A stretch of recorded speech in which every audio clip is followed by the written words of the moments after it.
Hello every pony, Scar89 here once again with another fanfiction reading. Today I will be continuing the Reaper's game. I haven't done a reading of this for a while, so I will do that. So yeah, without further ado, the Reaper's game, Chapter 7, Boss, Day 2-4. Twilight and Pinkie headed through into the final area available to them. The streets were lined with various restaurants and cafes, and nested among them was the pair's destination, Mr. Ed's Theater. The theater in question was a Manhattan landmark, housing at first the famous variety show hosted by Mr. Ed, and now, more recently, the Late Show with David Letterhorse. It's funny, it's a pun on the thing. Okay. Letterman, or whatever. It was also in here that Twilight and Pinkie had to search to find the target noise. So that's it, right? That's where the noise will be? Twilight asked. Pinkie nodded. Well, let's get in there and defeat it. It shouldn't take long, right? We fought enough of the similar noise to increase our power, right? It won't be that simple. See that guy? Pinkie pointed to a burly-looking stallion standing in front of the door. He may not be able to see us, but we're not going to be able to open the door with him still there. We need to get him to move. You say that like it's going to be a problem. Can't we just use the idea-planting stuff we used to get past the last wall? That? Actually, yes. Why didn't I think of that? I was going to try and make him think there was a ghost or something around and frighten him off. Don't we kind of count as ghosts? Ah, so you had the same idea. Twilight resisted an urge to face Hoof. So, do we just need him to move, or do we need him to open the door for us? Pinkie looked thoughtful. I suppose it's better if we don't attract attention, even if we can't be seen. So if we can get him to open the door, that would be best. Got it. Twilight activated her skull pin again and focused immediately on the stallion guarding the door. She felt her thoughts going through her mind. This job is so boring. I don't even know why they need a bouncer for this place. Oh well, I suppose it beats working the sewers. Twilight saw her chance and implanted a single word into the bouncer's mind. Toilet? The thought flowed on naturally from his previous musings on the sewer quite nicely. Man, I could really do with a whiz right now. No pony will notice if I nip inside to use the toilet. Only gonna be gone a second. Twilight deactivated her pin and turned to Pinkie. That's done it. He's about to head inside. We should be able to... well, ghost in after him. Fantastic! We'll have that noise erased in no time flat. Quickly! Quickly! No, quick! He's heading in!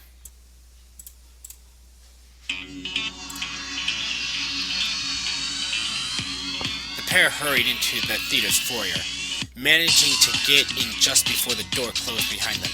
Twilight looked around. Right, we're in. Now what? Do we still scan for the noise? Pinkie shook her head. Something that big? Something that big? Nah, we just need to find where it's hiding. It'll probably attack us immediately, so be ready. She looked around as well. So, any ideas where it might be?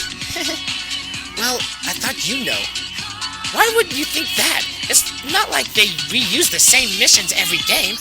That would just be lazy and uninspired. Great. So we're wandering blind then, sighed Twilight. Come on, it's not like it'll take us that long to search the place. Maybe not, but every second we waste brings us a second closer to failing the mission. We can't afford that. We need a better plan. Well, if you have any ideas, I'm all ears. My Pinkie Pie voice is weird. Twilight considered for a moment. What did the mission say we had to do again? What were the exact words? Pinkie reached into her mane, which, while not as poofy as her normal self, was still able to hide a surprising amount of objects in it. She pulled out the scroll she received at the start of the mission. Let's see, Mission 2. Find and erase the noise in charge of Mr. Ed's theater. You have 180 minutes. Failure will result in erasure. The Reapers. You think the way they said it is a hint? Well, why else would they say it like? Reasoned Twilight. They could have just erased the noise here, so why bother saying the noise in charge? Unless it was a clue. And other than telling us it's a boss noise, it also tells us where we can find it. She started to talk faster as she explained. Charge has many meanings. In charge refers to having a position of power, but charge also refers to electricity energy, which, as you know, has both negative and positive charge. If something has charge, it has something to do with electricity. And in a theater like this, the best place to find charge would be the lighting desk, which is also has a certain degree of power associated with it. So it brings out both meanings. So the noise must be there. There was silence. Pinkie stared hard at Twilight. I understand maybe 1 in 10 words there. But what you're saying is that the noise is at the lighting desk. Yes. Now come on. If this theater is anything like the one in Canterlot, the lighting desk will be on the balcony seats. The pair rushed to the stairs and began climbing. What floor will it be on? Pinkie asked, trailing behind Twilight. We'll check them all, yelled back Twilight. They had just made it to the second floor, which was occupied by ponies. Twilight took a brief glance at the group of ponies milling about before taking the next flight. Not this one. This is probably the way to the main seats. You know that, but you don't know where the lighting desk is? Deduced, actually. You see, you know what? Never mind. The third and fourth floors both proved fruitless, both leading to balconies overlooking the main stage, but not ones with the lighting desk. On the fourth floor balcony, Twilight looked up. There was only one other balcony above them. It has to be the next floor. And if you're wrong, then we keep looking. The two of them charged up the stairs. At the top, Twilight paused to check her hoof. 42 minutes, 3 seconds. Plenty of time, I hope. They barreled through the doors leading to the balcony, not caring if the act should surprise any pony nearby. There's the lighting desk! Twilight activated her skull pin, scanning for noise. Up here where there were only 2 other ponies. Twilight for once didn't have to blot out a doge of voices, only 2. And both were wondering why the door had just slammed open. But Twilight wasn't interested in them. She was more interested in the large blue symbol making rapid progress toward them. Pinkie! I see it! That's our target! The symbol had reached them. A quartet of teardrop shapes, all pointing to a center. The arrangement was staggered into 2 pairs, each roughly horizontal. From the center of the symbol, the rest of the noise began to appear. First, a long tube expanded, like a balloon, about as thick as a pony, and as long as 4 of them standing, end to end. Below it, 6 stick-like legs grew out. Finally, the creature's head appeared, supporting 2 bulbous eyes and grasping mouthparts. The noise gave out a shriek.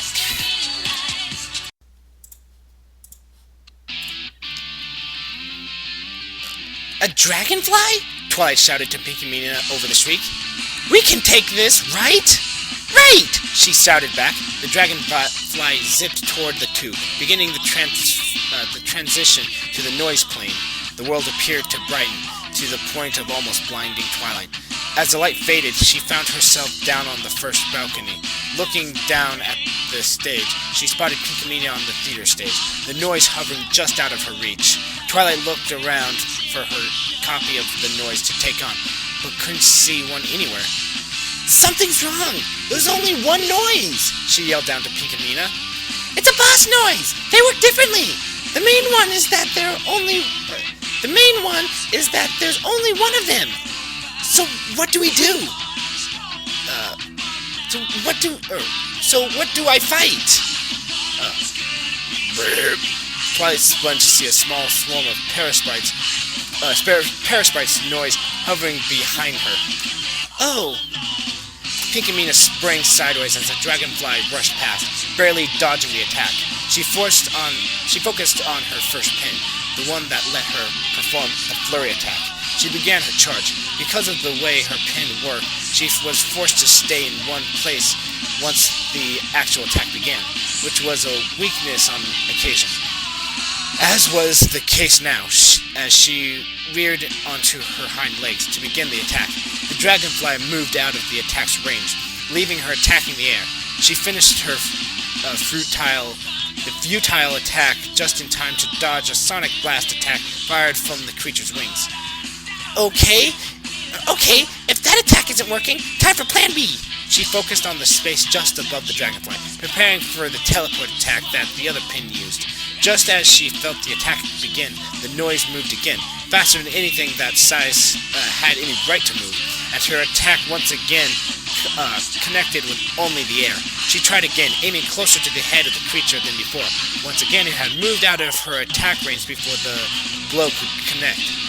Before she could recover and prepare for another attempt, the noise rammed her, sending her flying into one of the invisible walls surrounding the stage. She fell to the ground, winded, but still somehow managed to narrowly dodge the follow-up attack, which shredded the off-stage curtain behind her. Okay, this really isn't working, Pinkie muttered to herself. She dodged another sonic blast and called up to Twilight. Twilight, I can't land a hit on this thing! She jumped to the side, dodging another charge. I don't think we can win this battle! What? Twilight yelled back. You mean we should hang on? You mean we should hang on? Pinkie cast a glance upward just in time to see a flare shoot up, illuminating the balcony. That should keep them away for a while. So if you can't hit it, what do? We need to escape! There's no way I can take this thing down with the psyches I've got! The noise made another charge, and Pinkie dodged toward it, rolling underneath the noise in the narrow space between it and the ground.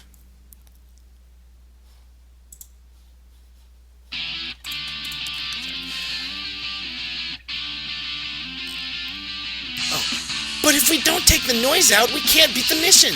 We'll be erased. The glow of the fire had faded, now replaced with a purple flickering.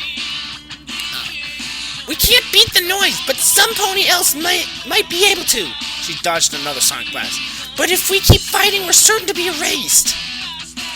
There was silence from the balcony. Even the purple flickering had stopped, just as Pinkie started worrying that something had happened. Twilight called out again. Okay, so we'll run. Is that even possible?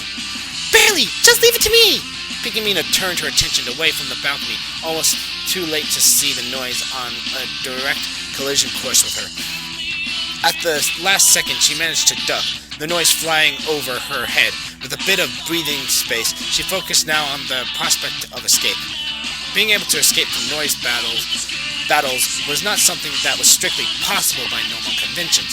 If you were in a battle, it was meant to end only when one side was erased. But Pinkie was never a normal pony. In life, she had been able to do inexplicable things that even she never really understood. During her first Reaper game, she discovered that her abilities seemed to be able to do more stuff in the UG. Escaping from battles was an important one, and she never would have made it past her first day without it. She still didn't fully understand how it worked, but she could make it happen on demand. As she did right now.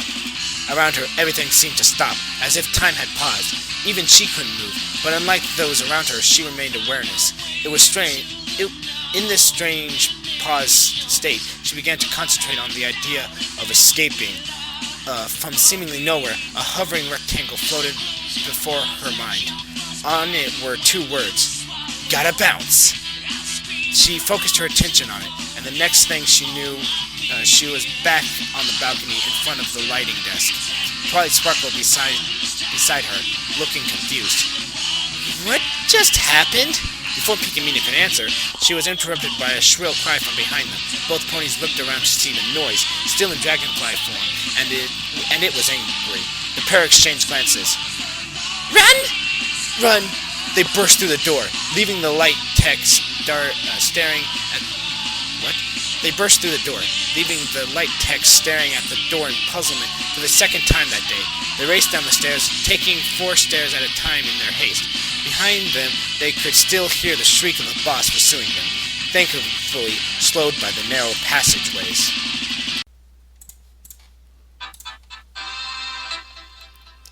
So, care to explain what happened there? Twilight asked as they made it to the ground floor. I would if I knew. It shouldn't be able to chase us like this. They burst out into the streets. Unfortunately, in their haste to escape, they weren't watching where they were going, and they collided headfirst with another pair. Who's this? Which way are you going? Cried a familiar voice from underneath Twilight. All this rushing about, it's quite undignified. Rarity? Pinkie? Rarity struggled out from underneath Twilight. Oh, it is you! And Twilight too! It was Twilight, wasn't it? But where's Fluttershy gone? Pinkie felt a weak kick at her ribs. Oops! She stood up, giving Fluttershy space to breathe. Sorry about that, Fluttershy. Anyway, did you manage to find Rainbow Dash and Applejack? Rarity beamed. We certainly did, dear. Well, more they found us, but it works out the same in the end. But I noticed that you still haven't fulfilled your side of the mission. The clock is still ticking after all. The mission? Pinkie, and Twilight looked at each other. It's not just me, right? It feels like it's been too quiet for a while now. Twilight nodded just as the windows above them shattered, and the dragonfly noise zoomed into the streets. Well, as you can see, we found our target. The dragonfly looked around, searching for them. Disoriented by its recent chase, it finally spotted the group of ponies and dived toward them, screeching its horrible scream. Terrified, the ponies huddled together, paralyzed by the scream. I guess we're not going to survive this, then? Twilight asked. Before Pinkie, or any pony for that matter, could frame an answer, they heard another cry cutting through the air. I don't know. Like a bolt from the blue, it's time for a flank whopping from me to you. The noise swiveled its head slightly, just in time to see what indeed did look like a blue bolt flying toward it at breakneck pace, too fast to dodge. It collided with the dragonfly, knocking it into the side of another building. The blue bolt on the other hoof had seemingly transferred all of its momentum into the dragonfly and stopped and dropped down to land in front of the terrified pony. Heh! It's a wonder you guys managed to survive the first day without me. Rainbow Dash shook her head. Good thing I'm here now. And here I was hoping that without your wings, you might lose the ego. Another voice muttered, approaching from behind. It was familiar, but at the same time there was something strange about it. Rainbow just smirked. Well, I'm glad you're still the best apple bucker around, even with the weird accent. I told you, it's the standard Manhattan. Wait, what? I think. Okay. I told you, it's the standard Manhattan accent. I don't know why I'm using it, but I just cannot talk normally. The group spun around to see it was indeed Applejack. Pinkie's jaw dropped. Applejack! Your voice! Isn't it just wonderful? Isn't it just wonderful? Rarity squealed. Our little farm bumpkin finally talking like a respectable pony. Excuse me? I always talk like a respectable pony, Applejack countered. I'm trying to do Applejack, but it's kind of weird because Applejack has this kind of Texan accent, and I can't really put that over into a very dignified accent without lowering my voice in a way. I guess I'll just have to do that. Anyway. Hey Pinkie, what's up? Oh, that's... Hey Pinkie, what's up with your mane? You're not about to start talking to rocks again, are you? Any further conversation between the reunited friend was cut short by another scream. The dragonfly had recovered from Rainbow Dash's attack, and now it was madder than ever. Ugh, really? That last attack should have finished him off, Rainbow complained. Fine then, I guess he doesn't know when to quit. Ready, AJ? Ready when you are, partner. The last word sounded weird without Applejack's usual drawl. The two raced off, leaving Twilight and Pinkie still staring in shock. Pinkie was the first to recover. Well, at least they're talking. They're taking this well.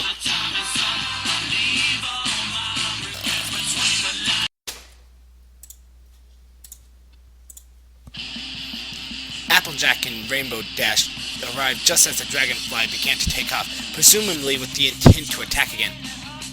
"Oh no you don't!" cried Rainbow, and leapt at the noise with the intent of dragging it down. She managed to catch hold of one of its legs, causing its ascent to slow considerably. Unnoticed by her, it also caused the streets to melt and reform into a battlefield. Applejack, on the other hoof, had noticed. "Rainbow, try the attack you did before." "Huh? You mean that windy thingy? I thought it didn't work when we weren't fighting noise." "What do you think we're doing now?" Rainbow stared at Applejack, and then back at the dragonfly. She was still holding on. Oh, the dragonfly she was still holding on to. "Oh yeah!" She let go of the leg, dropping to the ground below. She took a deep breath, and as she did, a pin on her. Wait, what? She took a deep breath, and as she did, a pin on her sash with a wavy-looking design on it started to glow. Once she landed, she let out her breath all at once. Unexpectedly, a large whirlwind appeared in front of the noise, buffeting it. The dragonfly screeched in pain as it tried to break free of the whirlwind's grip, but couldn't manage. Finally, the whirlwind died down. Rainbow Dash, having run out of breath, free, the dragonfly tried to flee before another whirlwind could occur. In doing so, it crossed the normally uncrossable barrier between the two halves of the battlefield. Applejack smirked. "Looks like you're in my territory now." It's just doing so weird to do an Applejack with a nice accent. If the dragonfly understood this, it made no sign, but began charging toward Applejack. Applejack faced it down, unflinching. A pin on her sash, with a lasso design on it, began to glow. A matching glow appeared in the air above her head. At the last second, Applejack jumped aside and a cable of barbed wire shot out from the glowing spot, entangling the noise and bringing it crashing to the ground. Not wasting any time, Applejack deftly removed her hat, holding it to her teeth, and approached the downed beast. She drew her head back and brought the hat across the noise in a slapping motion. As the hat made contact, a cut appeared on the noise, like the hat was a sword. She slapped the noise with the hat again, although once again the result was more of a slash. She continued in this manner for about 10 seconds. When the wires holding the dragonfly vanished, it hastily took off into the air again, looking worse for wear. It made its way back towards Rainbow's side of the field, hurrying in case it was trapped by the barbed wire again. It had almost made it through the division when Applejack managed to fire off another entanglement burst, once again bringing it to the ground, this time on Rainbow's side of the field.